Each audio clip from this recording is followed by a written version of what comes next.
आमर गोटे chief minister को गोटे डिमांड दिखाई जार कॉपी टाटा उच्च कर्तृपक्ष एवं प्रत्येक सुपरिटेडेंट एवं एसडीओ जे की कॉपी दिखाई आम आज आसीलु आम जाजपुर टाउन निर्वाही जत्री की कॉपीटा हस्तांतर करने कौन थिला डिमांड तार एकांत आपन देखंतु आज की दीर्घ दिन है 15-20 वर्ष हम एठी भी लोक अच्छा बुढ़ा हेले पोस्टिंग हो पारना आम संगठन तरफ सब डिमांड कर पोस्टिंग हूँ किंतु से भाई टेम्पोरारी अच्छा 10-12 हजार दरमा पाँच बर्तमान 30/4 जो भेंडर गोटे चिठी कर देछि जे तादेरु किछि कर्मचारी जे कि 31/5 सुधा तांको कार्य सरीगला 1/6 रु से विदाय हेबे तेणु आपन देखंतु प्रकृत आपन जेते ग्रास रूट लोक आपन यही हेल्पर कहतु यही लाइनमैन कहतु यही ठिका कर्मचारी कहतु आज आम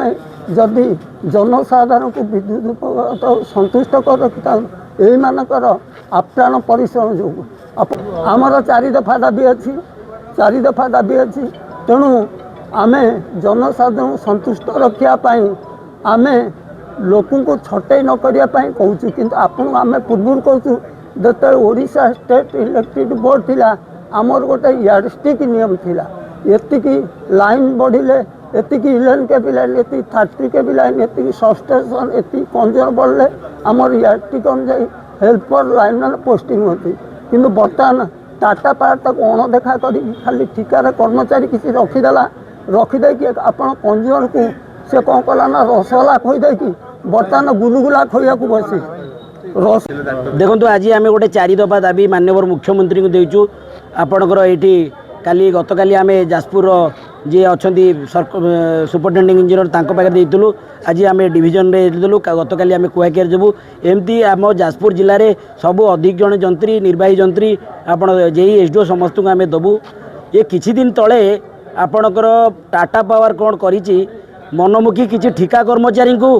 आपणकर बिना सूचना रे बाहर कर देछि ना कारण कौन सी विगत बहुत 20-25 वर्ष है जो काम करी मार्च मास गला आपण पूरा प्रॉफिट नहीं पड़ेगा सारा इंडिया रे डिस्कम रे यही नॉर्दर्न ओडिशार टाटा पावर 80% प्रॉफिट करछि गोटे लाभकारी संस्था कहीं छटई कर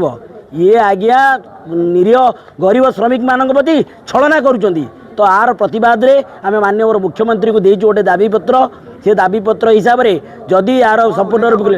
उल्लेख कराई जे जो छटई कर कर्मचारी कौन पर छटई कर कारण देखा जातु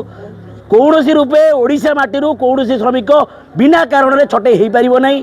तापाई आम आगामी 14 तारीख टू कला बैच परिवर्तन करूँ तापर 21 तारीख आम हाफ सीएल लेबू 28 तारीख दिन आम दरकार पड़े जनसाधारण को नहीं गण आंदोलन आम बसबू। आज आमर थिला जो डिमांड पत्र मुख्यमंत्री को पाखरे दिया जाई अछि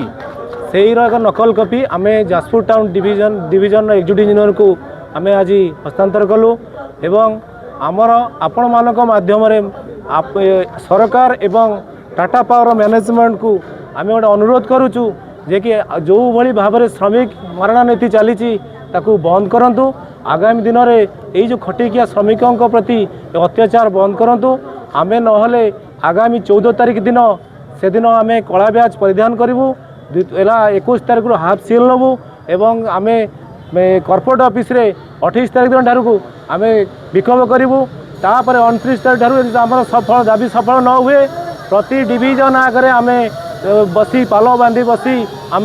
निश्चिंत भाव धारणा देवु।